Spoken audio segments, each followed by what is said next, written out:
네, 안녕하세요. 월요일 굿모닝입니다. 네, 시간이 이렇게 된 줄 몰랐네요. 시간이 50분이 벌써 넘었네요. 네, 오늘 소개해드릴 책은 김종원 작가님의 글은 어떻게 삶이 되는가입니다. 어, 30여 년 동안 80권이 넘는 책을 쓰셨어요. 네, 30년, 거의 1년에 2.5권에서 뭐 3권 이렇게 책을 꾸준히 쓰셨고, 제가 어젠가 그저께도 이제 SNS에 올렸지만, 예, 40권 쓰고 나서도 뭔가 계속 부족한 듯해서 이제 이어령 선생님하고 이제 대화한 내용들도 어떻게 하면 더 잘 쓸 수 있느냐 이제 물었더니 이어령 선생님이 조금만 더 쓰면 되지 않을까. 예, 40권 쓴 작가도 글쓰기가 늘 쉬운 건 아니다. 어렵다라고 얘기하죠.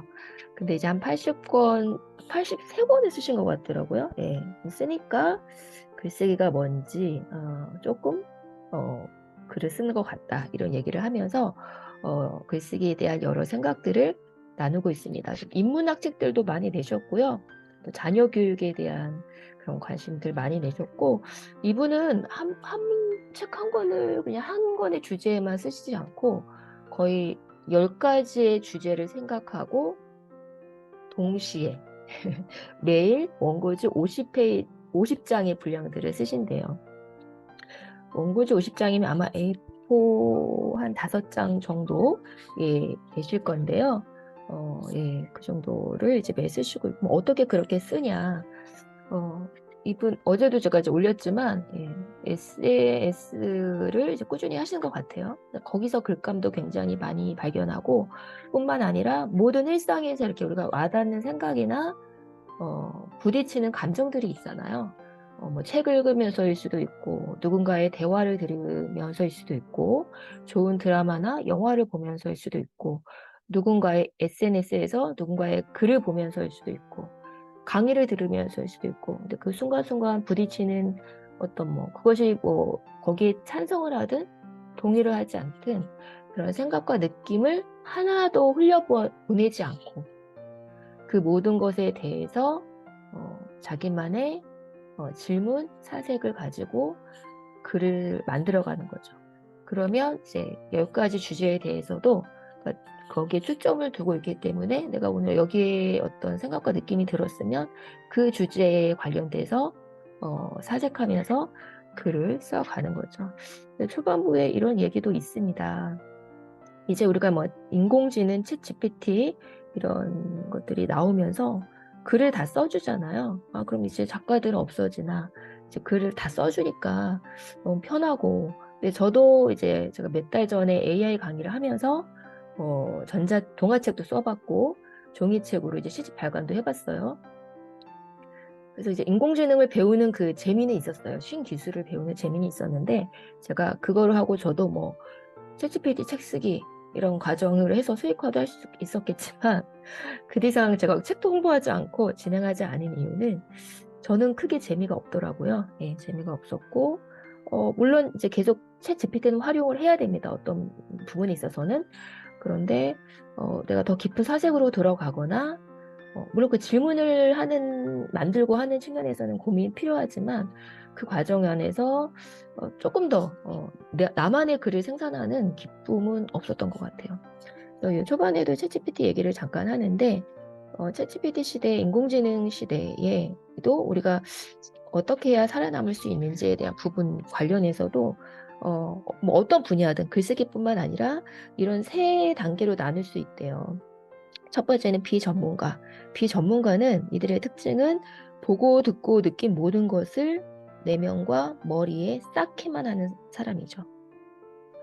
그러니까 계속 책을 읽고 계속 강의만 듣지만 아웃풋이 없죠. 제가 늘 말하지만 아웃풋. 열심히 해도 성장할 수 없다는 거예요. 그래서 보관만 하는 창고와 같은 삶을 살고 있다. 이렇게 얘기를 하고 있고, 2단계는 전문가입니다. 보고 듣긴 모든 것을 말과 글로 표현하는 사람입니다. 그러니까 말과 글로 표현할 줄 아는 거죠. 말만 하지 않고 또 글로도 표현할 수 있는 거. 그다음 마지막 3단계는 뭐냐면 예술가입니다. 전문가와 그럼 예술가는 뭐가 다른가? 전문가는 보고 듣고 배운 것을 표현할 줄 안다면 예술가는 자신이 표현한 말과 글에 대해서 왜 그렇게 생각하는지 설명까지 할 수 있대요. 그러니까 내가 뱉은 말과 글에 대해서 타인에게 설명할 수 있다면 그 분야의 전문가다. 제가 그때 이제 AI 챗GPT 강의할 때도 챗GPT는 평균은 한다라고 얘기했어요. 왜냐하면 이미 나와 있는 데이터들을 빠르게 뭐 자기만의 그 알고리즘 안에서 요약해서 정리해서 진짜 몇 초 만에 딱 글을 만들어주잖아요. 이런 시를 써달라고 하면 본인이 창조해서 머릿속으로 이렇게 쓴 게 아니라 이미 나와 있는 시의 그 주제에 맞춰서 짠 하고 몇 초 만에 딱 만들어주잖아요. 되게 신기하죠.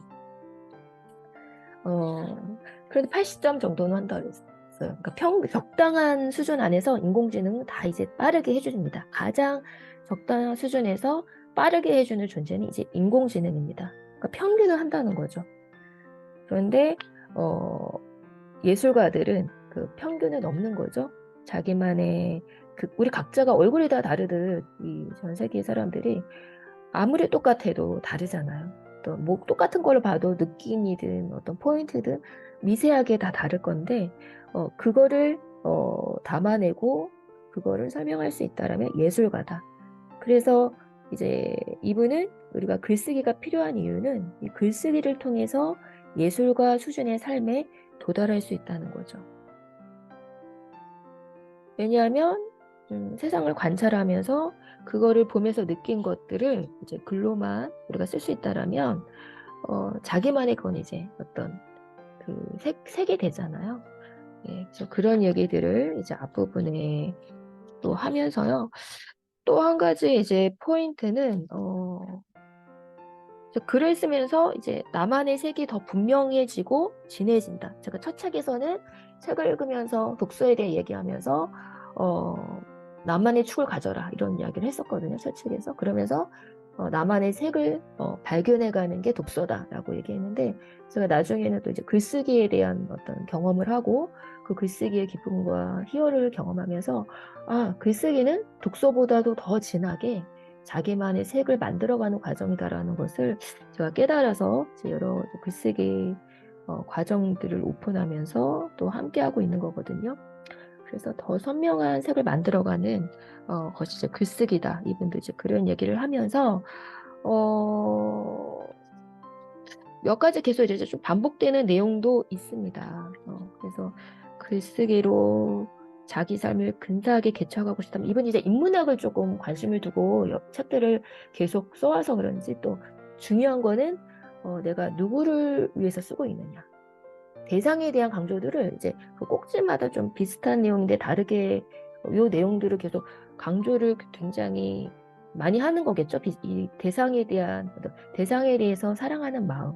내가 누구를 위해서, 그러니까 나한테 빠져 있는 글이 아니라 내가 이 글이 누구를 위한 글인가라는 것. 근데 그거를 이제 그 사람을 사랑하는 마음, 애정을 가진 마음을 가지고 쓰지 않으면 좋은 글을 쓸 수 없다. 이런 얘기들을 좀 중간중간에 계속 다른 언어로 표현하지만 반복하고 있어요. 그러니까 내가 도움을 주고 싶은 수많은 사람들이 생각했을 때 그 글이 좋은 글이 되고 그 사람에게 도움이 되는 글이 되고 발견되는 글이 된다라는 거죠. 그렇죠. 그래서 이제 뭐 만약에 SNS를 보면 내가 이 사람에 대해서 막 비평하고 싶어요. 생각이 다를 수 있죠. 어떤 사람은 난 거기에 동의하지 않아요. 그냥 그 댓글에 막 부정적인 감정을 쏟아내기도 하고 거기서 끝이라는 거죠. 근데 이분은 어떻게 하냐면 생각이 다를 수 있으면 뭐 그 글을 보고 어떤 그런 부정적인 감정을 쏟아내는 것이 아니라 왜 나는 그 생각이 다르지? 질문을 한다는 거죠. 질문을 하고 오히려 깊은 사색으로 들어가면서 자기 SNS에 글 하나를 완성하는 거예요. 그렇게 부딪히는 모든 것에 대해서 이제 글을 쓴다는 거죠. 여러분 이제 뭐 제 강의도 이제 강의 여러 가지 듣죠. 강의 후기를 씁니다. 그쵸? 제가 강의 후기를 쓰면서도 물론 그걸 쓰면 저한테 도움이 되는 게 있는데 어떤 분은 댓글을 쓰면서 강의 후기를 쓰면서 글쓰기 실력을 늘려갑니다. 그러니까 그걸 활용할 줄 알아야 돼요, 여러분들도. 어떤 분은 그냥 강의 노트로 쓰시는 분이 있어요. 강의 내용을 요약만 딱. 그건 자기 사실 노트에 쓰시면 되죠. 제가 이제 내가 강의 후기 쓰는 법도 알려드려야 되나? 이런 생각이 들었어요. 강의 후기를 왜 쓰는지. 그러니까 대상이 누구예요? 대상. 대상을 생각해야 되는 거죠. 그렇죠? 대상이 누구예요? 누구를 위해서. 물론 여러분 자신을 위한 것이기도 하지만 강의를 한 사람에 대한 또 하나의 감사의 표현이기도 하죠. 후기를 우리 후기로 활용하잖아요. 또 강사들은 그거 이제 한 것들을 그러면 어떤 뭐 강의 노트 내용도 약간의 들어가면 좋겠죠. 포인트 어떤 내용을 들었다. 이제 또 어제 저도 어떤 하나 기술 강의를 하나 들었거든요. 근데 그분이 그거를 이제 곧 런칭을 할 거예요. 수익화 어제 되게 비싼 강의예요. 제가 뭐 들을지 안 할지 모르겠지만, 근데 그분이 그거를 우리는 1시간 안에 들었지만 그분은 그거를 하나를 우리는 되게 쉽게 1시간 안에 그 노하우들을 들은 거죠. 근데 그분은 그거를 개발하기 위해서 9개월의 시간을 보냈어요. 그럼 저도 강의 후기를 남겼거든요.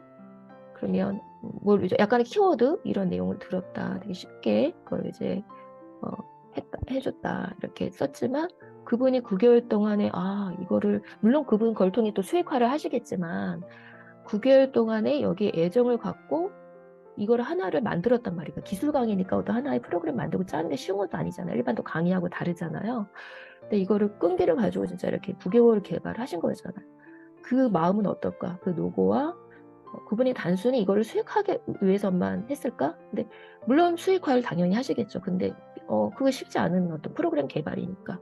근데 그거에 대해 애정이 없고 그걸 좋아하지 않으면 그렇게 9개월 동안 몰입해서 그 하나를 개발할 수 없거든요. 강의를 하는 사람도 그 강의를 하기 위해서 하루 이틀 아니면 또 하루 이틀 준비하지만 그걸 강의를 하기 위해서 그거에 대해 애정이 있기 때문에 그 주제에 대해 또 그 주제에 대해 어느 정도 오랜 시간에 관심을 가지고 고민을 해왔던 그것이 있기 때문에 또 준비는 뭐 하루 이틀 걸리더라도 고민을 그렇게 하는 거거든요. 그러니까 대상이 누구냐. 또 내가 SNS에서도 그랬을 때 대상이 누구냐. 이거에 대해 좀 처음에는 독자가 중요하죠. 근데 이걸 한 부분에서만 얘기하지 않고 계속 여러 군데에서 비슷한 내용을 이렇게 얘기하고 있습니다. 그리고 한 가지 포인트만 더 말씀드리면 그렇지만 그 모든 거를 쓰지만 기준은 누구냐? 그러니까 독자를 생각하고 우리가 이 글이 누구한테 보이는 것인지를 생각해야 되지만 또 하나는 그 기준은 나라는 거예요. 그래서 이 초반부에는 이제 괴테 첫 챕터가 괴테의 글쓰기를 당신의 삶에 적용하면 일어나는 변화거든요. 괴테를 조금 연구를 하신 것 같아요. 그래서 괴테가 어떻게 글을 쓰고 어떤 마음으로 글을 써왔는지 어떤 치열한 노력을 해왔는지 어떻게 글쓰기를 꾸준히 하기 위해서 자신의 일상을 최적화해서 만들어갔는지 이런 괴테에 좀 관심을 두고 글쓰기에 대한 얘기를 하는데 이 부분에서도 이제 괴테의 얘기들을 좀 덧붙입니다. 그러니까 당신만이 쓸 수 있는 글을 쓰라는 거죠. 그러니까 글쓰기를 통해서 근사한 자기만의 삶을 살고 싶다면 더욱 내 이야기에 귀를 기울일 필요가 있다. 근데 여기 이런 얘기도 있어요. 여기 뭐 공모전에 도전하고 이런 분도 많으신데 공모전에 이분은 공모전에 고개를 내민 적이 없대요. 그렇다고 뭐 공모전에 여러분 도전하지 말라 이건 아니고요. 근데 이건 이분의 생각이에요. 저도 뭐 여기에 대해서 다 동의할지 안 할지는 아직 모르겠는데 설령 공모전 수상을 해서 1등으로 온갖 상품으로 상금을 받는다 해도 나는 전혀 기쁠 것 같지 않다. 세월이 많이 지났지만 지난 30년 내내 같은 생각을 한 이유는 결국 누군가 자기 기준으로 선정하는 그 과정에서 수상을 한다고 내가 얻을 수 있는 것이 아무것도 없기 때문이다. 평생 그 사람 마음에 드는 글을 쓰며 살 생각이 아니라면 말이다. 그래서 글쓰기를 통해 더욱 근사한 자기만의 삶을 살고 싶다면 더욱 내 이야기에 귀를 기울일 필요가 있다. 그러니까 글쓰기는 인생 쓰기다. 왜 남의 인생에 맞는 글을 아부하는가? 뭐 여러분 여기 다 동의하실 필요는 없습니다. 아, 나 글쓰기 공모전에서 상금도 받고 싶어 하는데 상금 받아도 되죠. 근데 여기서 이제 한번 질문해 볼 수 있는 것 같아요. 이 저자가 그러니까 우리가 모든 책을 볼 때 그럼 내가 그동안 공모전 이거 다 잘못된 거야? 뭐 이렇게 해서 또 이분을 막 비판하는 게 아니라 왜 이런 내용을 썼는지 이건 이분의 이제 삶의 방식이잖아요. 그러니까 여기에서 우리가 중요한 것만 가져오면 되는 거죠. 그럼 나는 공모전 그다음부터 이게 하지 마, 이거 나쁜 건가 이런 게 아니라 그러니까 결국 이분이 얘기하는 포인트는 그 공모전도 어떤 그 공모전이 여는 사람들 기준이 있다는 거죠. 그 기준에 맞춰서 내가 이렇게 살아갈 필요가 있는가? 그 기준대로 내가 글쓰기 할 필요가 있는가? 그러니까 그 기준, 그러니까 제가 1, 2년 전에 아마 그런 그 인용을 하면서 그런 글을 썼던 기억이 있어요. 기준을 낮춰서 글을 써라. 뭐 이제 이런 어떤 글쓰기 문장이었는데 그러면서 글쓰기를 이제 그러니까 뭐 그 인용에 대한 내용 그게 아니었는데 저는 그걸 쓰면서 그렇게 쓰고 있더라고요. 기준을 누가 정했는가? 그 기준이 정답일까? 꼭 그 기준대로 써야 될까? 제가 그 인용문과가 상관없이 제가 글을 그렇게 썼었어요. 한 2년 전이었던 것 같아요. 이제 인스타에 그렇게 올렸는데 그래서 그 기준을 누가 만든 거지? 기준을 내가 만드는 게 아닌가? 제가 그런 글을 쓰고 있더라고요. 그런 글을 쓰려고 했던 게 아닌데 그러니까 여기서 아마 그 포인트는 거죠. 기준은 자기 자신이다라는 거예요. 데미안이나 뭐 이런 소설도 결국 답이 자기 안에 있다고 하잖아요. 그러니까 지금 그 포인트가 그거예요. 공모적으로 여러분 하시는 분들은 열심히 하세요. 그러니까 나만의 색을 만들어가는 거죠. 글쓰기는. 답은 내 안에 있다. 우리가 남들에게 평가받으려고 하지 말고 작가라면 나의 글이 최고라고 세상에 대고 외쳐야 된다. 이게 이제 해밍웨이가 얘기했던 부분인데요. 그래서 글을 쓰는 사람이라면 자신이 쓴 글을 굳게 믿어라. 그리고 그건 당신이 도움을 주기로 생각한 그 사람을 향한 사랑과도 같으니까 이런 얘기를 하면서 우리가 대상에 대한 어떤 사랑이 글쓰기다. 그리고 중요한 것은 그 진심을 담되 자기만의 진정한 생각. 저도 사실은 강의를 저도 오래 해왔고 이제 글쓰기도 그냥 조금씩 하고 있지만 저는 사실은 우리가 벤치마킹 하라고 많이 얘기하잖아요. 근데 저도 초반에는 뭐 조금씩 벤치마킹을 하긴 하는데 조금만 해요, 저는 사실은. 조금 하다가 말아요. 어느 정도의 벤치마킹이 필요합니다. 네, 강의도 그렇고요. 근데 그렇게 하다 보면 뭔가 제 거를 못하는 느낌이 들어서 저는 사실은 또 많이 보지 않아요. 그냥 제 느낌에 맞춰서 강의를 하고 글도 쓰고 또 뭐 SNS나 그리고 그런 거 볼 시간이 많이 없어요. 물론 어느 정도 참조는 합니다. 물론 구독자를 늘리고 팔로우를 늘리고 막 뭐 이제 뭐 그런 것들에 좀 포인트를 만든다라면 더 많은 벤치마킹이 필요한데 뭐 어느 순간에 필요할 수도 있겠죠. 근데 저는 좀 그런 것 같아요. 이것도 저의 생각이에요. 제 거에 좀 집중해서 저만의 뭔가 것들을 표현하려고 하는 욕구가 더 강한 것 같아요. 글을 쓰시는 분들이 약간 또 그런 것들이 또 있지 않은가 싶어요. 그 시간들이 좀 아깝기도 하고 그럴 시간이 별로 없어요. 다른 사람 내 글을 어떻게 보지? 내 걸 어떻게 보지? 이럴 거를 생각할 시간이 사실은 별로 없죠. 그러니까 자기 것에 집중하고 있다라는 거죠. 자기 것에. 그러면 다른 사람이 나를 어떻게 볼까? 뭐 어떻게 평가할까? 뭐 또 그럴 좀 에너지나 시간이 별로 없는 것 같아요. 어, 댓글도 별로 막 늦게 달고 누가 댓글 달아도 별로 그렇게 할 그 시간이 물론 우리가 SNS를 잘 활용하려면 다 소통하면서 가야 되는데 저는 그렇다. 근데 이제 그 포인트를 여러분 발견하세요. 뭐 저대로 할 필요도 없고 이 작가가 예를 들어 할 필요도 없는데 내 안에 우리 안에 진짜 답이 있다. 그리고 이제 글쓰기에 관련해서 여러 가지 조언들이 있습니다. 예.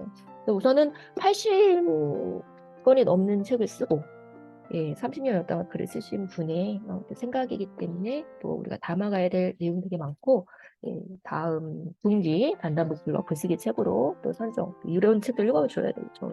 30년 동안 80권을 넘는 책을 쓰셨는데 이런 책을 선정을 해야 되겠다 생각이 듭니다. 네, 오늘 세무의 독은 여기서 마치고요. 내일 뵙도록 하겠습니다. 여러분 안녕히 가세요.